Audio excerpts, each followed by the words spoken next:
Hello, welcome to my YouTube channel. My name is Elizabeth and I want to welcome you to my channel. I want to say thank you for the new subscribers that I have received here on my English channel.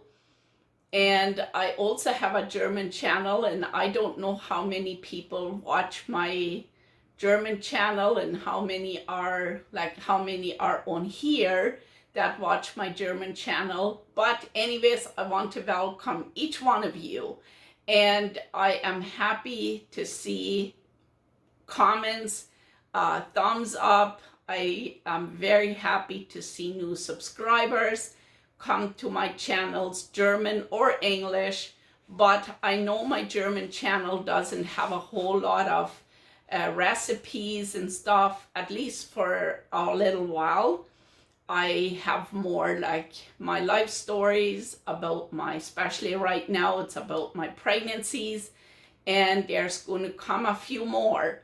But anyways, I am very excited that my English channel started moving, and for all of the new subscribers that I have received. So I really want to see if I can upload a few more videos. I would wish to say that I want to upload one video per week at least, but I always want more than I have time for.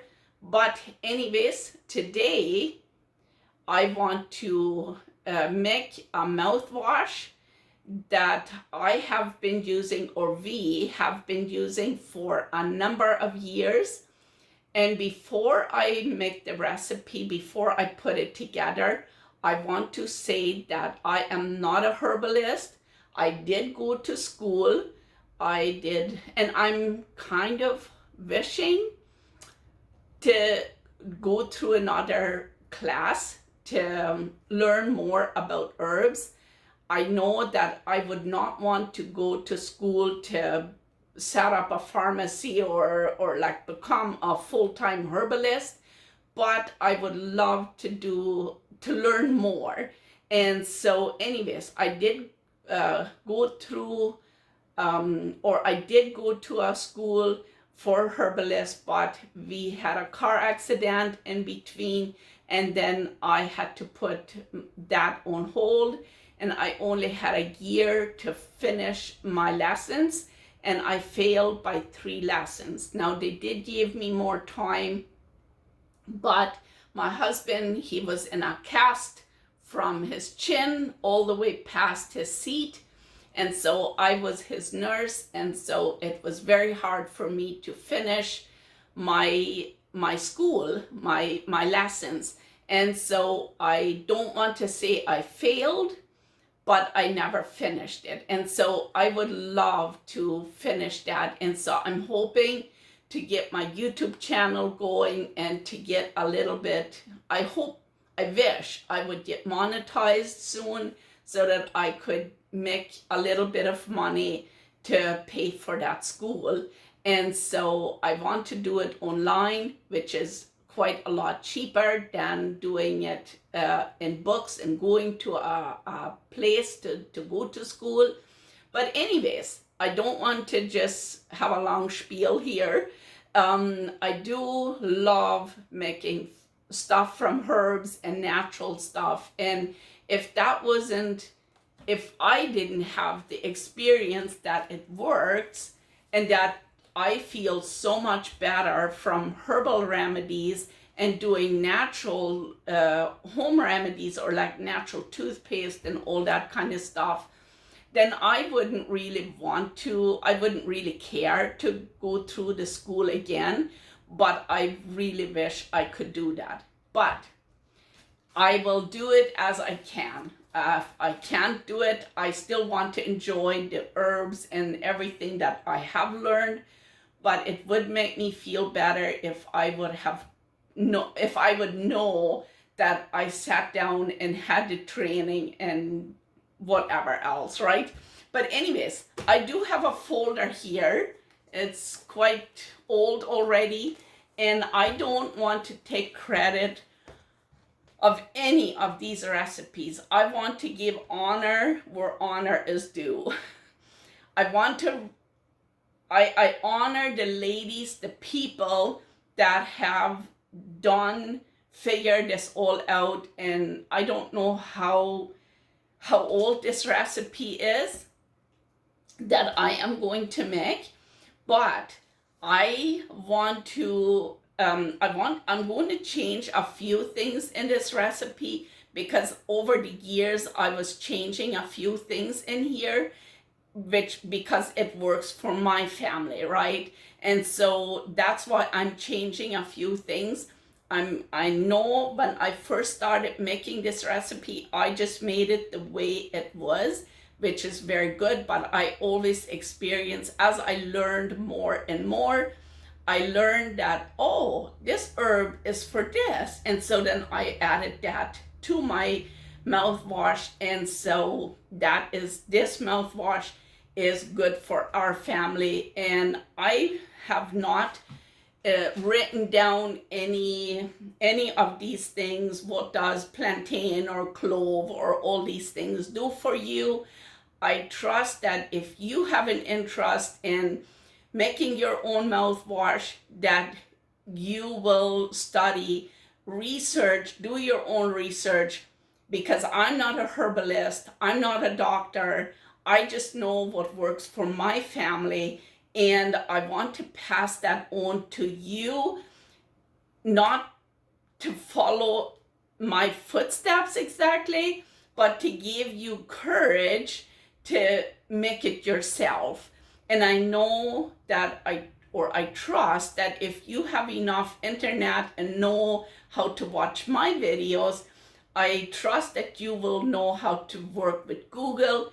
And these days you can translate, you can type and translate, or click on the button translate, and it will give you all the names of the herbs that are in your language that you choose. So that is something that I feel comfortable showing you what I do.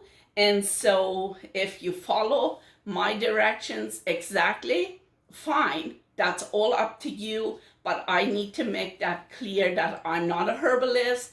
I will not say peppermint does this, plantain does this, which I know certain things what it does, but do your own research. Do your own research, but it is worth it.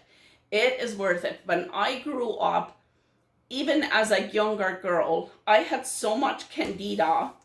I had so much yeast that I had canker sores. Oh man, as a younger person, my mouth would be itchy and I would chew. Sometimes my mouth was bleeding and I would chew my lips so much that I had a big fat lip. It looked like I got beaten up.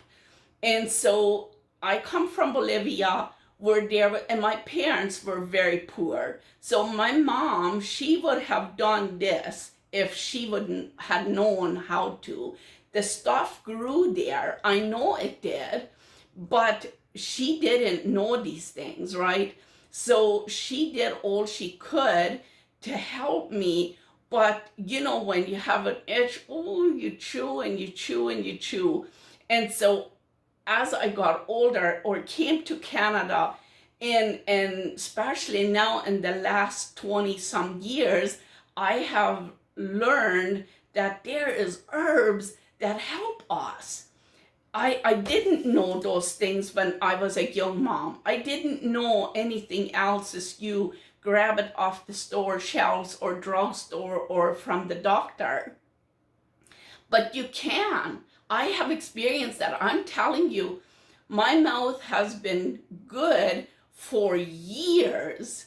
For years. And yes, there are times when I eat certain things, or especially if I have a very poor diet, if I get slack in that, then I start to get more candida, my tongue gets kind of coated and stuff like that. So I know that there's more to life to get rid of candida than just a good mouthwash. But today I want to just talk about the mouthwash that I have, and I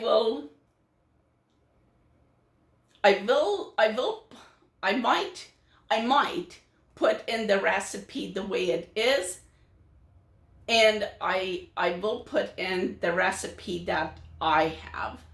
Yeah, I think I will. If you don't see anything in the description box, then you know that I wasn't sure if I wanted to put it in or not. But I will tell you what I do, and I will show you exactly how I do it. But anyways, I will turn the camera around, and then we will put that stuff together. And I am just telling you that the stuff that I have works for me. And I want to say that again, I'm not a herbalist, although I study and study and study and read, and I am not afraid to experiment, but I need to know. I usually study the plant all around. I don't listen to just one website or one writing, or I don't just watch one video and then I say, okay, let's go and get it and then start using it. I usually study and study, and then I start slow. In a bit. So here we are making a mouthwash. A few weeks ago, or in July, we wanted to go to Ontario. We wanted to make a trip. I needed toothpaste, and because I had mouthwash, I still had some mouthwash. That's why I didn't make the mouthwash at that time. And so today we want to make the mouthwash, but those two together work amazing, amazing, amazing. So let's turn the camera around and show you how I make my mouthwash. Okay, so here I have my herbs, and I also have vodka here. So I will not make this mouthwash with alcohol, like a rubbing alcohol. I will always use a vodka. Now, I don't think I would have to use this strong vodka, but anyways, I do. Well, this is actually 40%. If I make a tincture to, like, especially with roots, then I use an 80% vodka, 80% alcohol. So this is only 40. So I'm going to do 1 cup of vodka.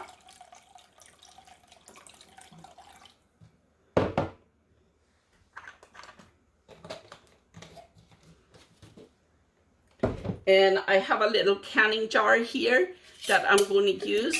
And what I do is I usually put plastic over it to close it, so that the rust or that the alcohol in the metal don't get connected, or like, yeah, it eats the metal. So yeah, that's what I do. So here we have 1 cup of vodka.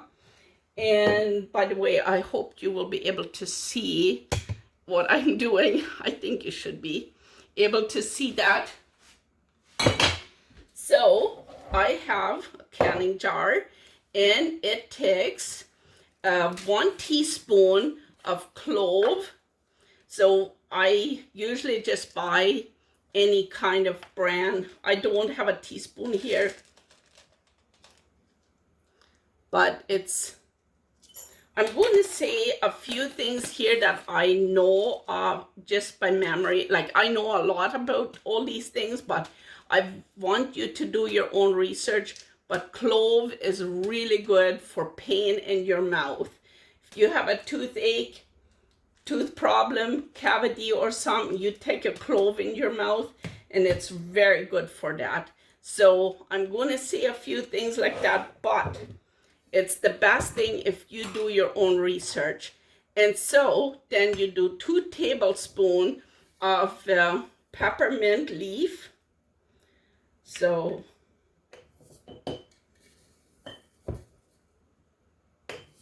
and peppermint is very good for cooling, but it has a lot of medicinal properties as well. So do your own research. And then I have plantain. Now, I don't know if you all know, but most people that know herbs and stuff like that, you will know that you grow this on your lawn or by your fence or different places it grows.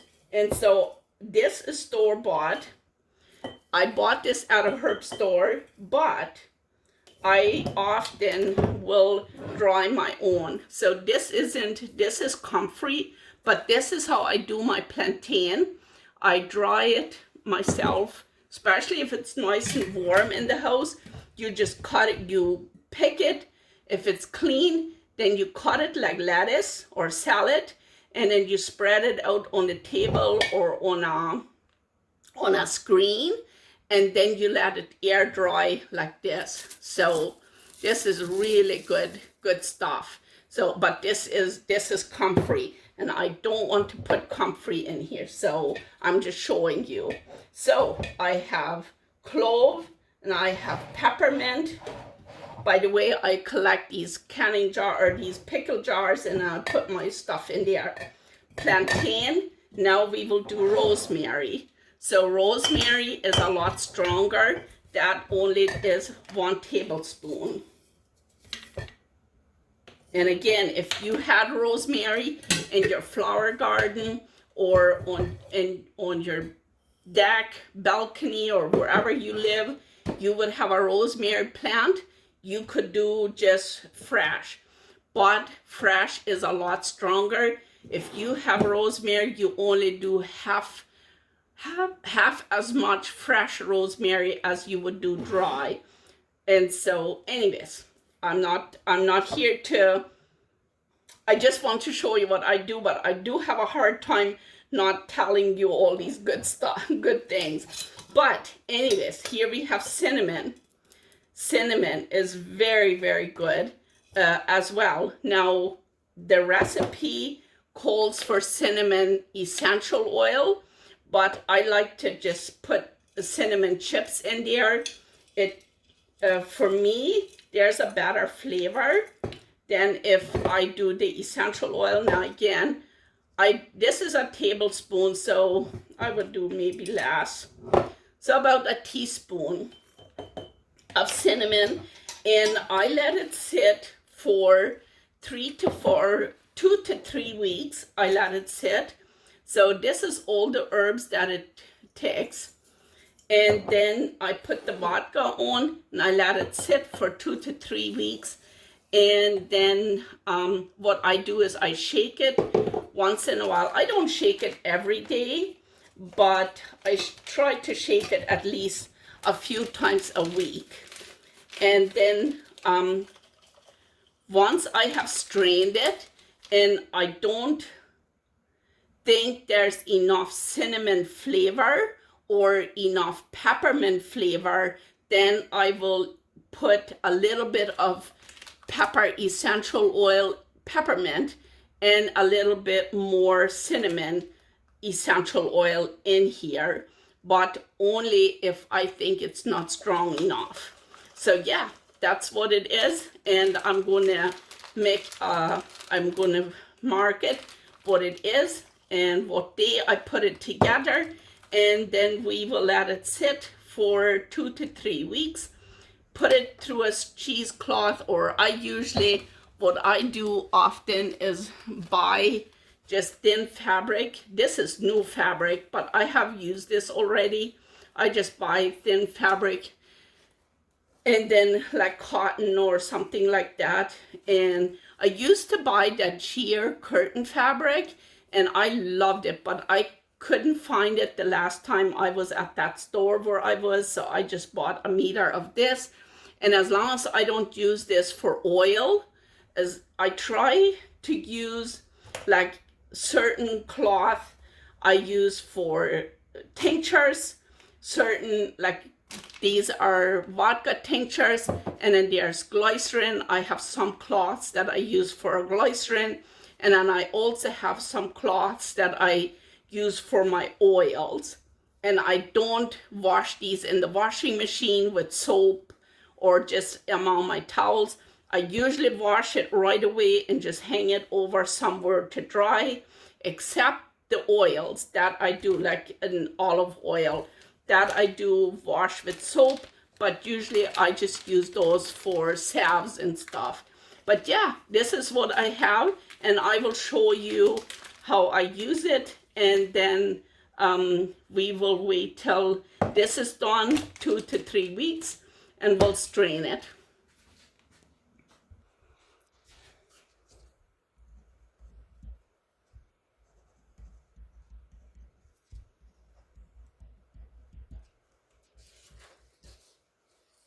So I will just keep looking at what day it is, and then we will strain it once it is ready. It's August 26th, and it is mouthwash. So yeah. Yeah, I just wanted to show you what the mouthwash will look like once it is done sitting for 2 to 3 weeks. So this is what it will look like. It's just a brown kind of see-through tincture. And so, well, it is a tincture, but anyways, I did put essential oils in here, and then it is actually not a tincture. I forgot. But anyways, just the herbs alone is a tincture, but this is what the mouthwash looks like. And so this is what we made today, and this is what it will look like in 2 to 3 weeks. And this is how you do it. I put it in dropper bottle. Now I just put wide clear tape over writing paper. If you have labels that can handle water, then you don't need to do this, but I do this so that it doesn't get wet.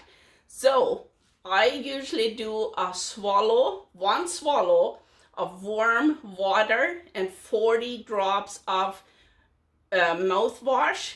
And so I swish and swish and swish and swish. If you can gargle, do gargling. It is really, really good for your back of your throat or behind your tongue or your tonsils.